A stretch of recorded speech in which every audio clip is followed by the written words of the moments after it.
Welcome to our channel Telugu Prabha. నేను మీ journalist ఎగ్నూర్ పెద్ది.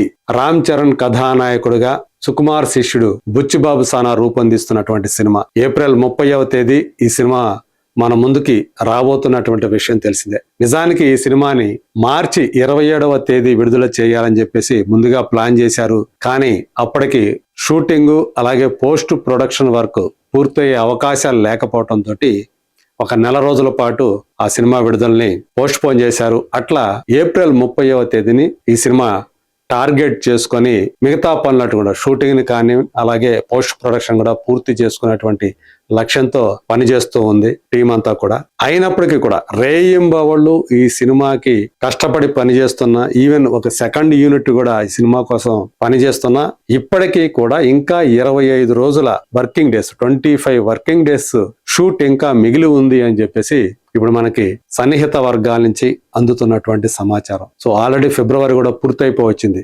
ఇంకా 25 రోజులంటే ఖచ్చితంగా మార్చి నెలాఖరు కల్లా ఎట్లయినా సరే ఈ సినిమాని ర్యాపప్ చేయాల్సినటువంటి బాధ్యత టీం మీద ఉంది, బుచ్చిబాబు అండ్ కో మీద ఉంది. మరి అప్పటికి అవుతుందా లేదా? మధ్యలో రామ్ చరణ్ కొన్ని సెలవులు తీసుకున్నాడు. తన భార్య ట్విన్స్ ని కంటం మనకు తెలుసు రీసెంట్ గా. ఈ సందర్భంగా ఫ్యామిలీ తోటి అలాగే పిల్లలతోటి శిశువులతోటి గడపడం కోసం, ఆ టైం ని స్పెండ్ చేయడం కోసం మధ్యలో సెలవులు తీసుకున్నాడు రామ్ చరణ్. సో ఇప్పుడు వాటిని కూడా తను తగ్గించేసుకొని షూట్ లోకి వచ్చేసాడు అని చెప్పేసి మనకి సమాచారం అందుతోంది. ఒక పీరియడ్ మూవీగా గ్రామీణ నేపథ్యంలో తయారవుతున్నటువంటి సినిమా ఇది పెద్ది అనేది. టైటిల్ రోల్ ని రామ్ చరణ్ పోషిస్తూ ఉంటే లచ్చయ్యమ్మ అనేటువంటి క్యారెక్టర్ లో జాన్వీ కపూర్ ఒక గ్రామీణ యువతిగా ఆమె కనిపిస్తూ ఉన్నారు. అలాగే ఈ సినిమా స్టార్ క్యాస్ట్ లో పేరు పొందిన వాళ్ళంతా ఉన్నారు. జగపతి బాబు, దివ్యేందు లాంటి వాళ్ళు. అన్నిటికీ మించి ఒక భూస్వామి క్యారెక్టర్ లో ఆ ఏరియాకి అంతటికి కూడా పెద్దగా వ్యవహరించే గౌరు నాయుడు అనేటువంటి క్యారెక్టర్ లో శివరాజ్ కుమార్, కన్నడ స్టార్ యాక్టర్, తను యాక్ట్ చేస్తూ ఉన్నాడు. సో దీనికి ప్రధానంగా ఏఆర్ రెహమాన్ మ్యూజిక్ ఒకటి ఎక్సెట్ కాబోతోంది. ఇప్పటికే వచ్చినటువంటి సాంగ్ ఏదైతే ఉందో అది ఎంత బాగా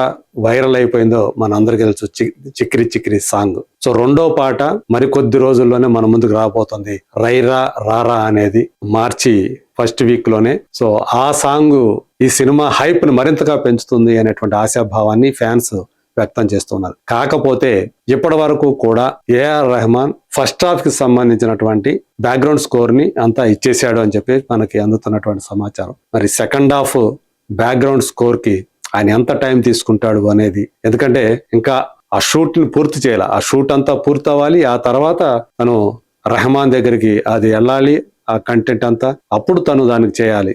సాధారణంగా రెహమాన్ చాలా టైం తీసుకుంటాడు బ్యాక్గ్రౌండ్ స్కోర్ కానివ్వండి, అలాగే సాంగ్స్ ట్యూన్స్ కానీ అనేటువంటి పేరు అందరికి తెలిసినటువంటి విషయమే. సో మరి ఫస్ట్ హాఫ్ అయిపోయింది, సెకండ్ హాఫ్ ఆయన చేతికి ఎప్పుడు వెళ్తుంది, ఆయన ఎప్పుడు ఫినిష్ చేస్తాడు అనేటువంటి టెన్షన్ ఇప్పుడు అందరిలో కూడా, ఫ్యాన్స్ అందరిలో కూడా నిండి ఉంది. సోషల్ మీడియాలో వాడు వ్యక్తం చేస్తున్నటువంటి ఆ అభిప్రాయాలు, వాళ్ళు పెడుతున్నటువంటి కామెంట్సే ఎందుకు నిదర్శనం. కానీ ఎవరు కూడా ఆందోళన చెందాల్సిన పని లేదు. ఖచ్చితంగా టార్గెట్ ని ఈ సినిమా రీచ్ అవుతుంది. అనుకున్న సమయానికి పనులన్నీ కూడా పూర్తయిపోయి ఏప్రిల్ 30వ తేదీ ఈ సినిమా మన ముందుకు రావడం ఖాయమని చెప్పేసి టీం భరోసా ఇస్తుంది. మరి చూద్దాం, ఇప్పుడు ఏదైతే ఆ డెడ్ లైన్ ప్రెజర్ అనేది ఈ సినిమా మీద, పెద్ది మీద ఉందో, అది ఆ ప్రెజర్ ని ఇష్టంగా తీసుకొని ఆ యూనిట్ అంతా కూడా పనిచేస్తుంది అని చెప్పేసి చెప్తున్నారు.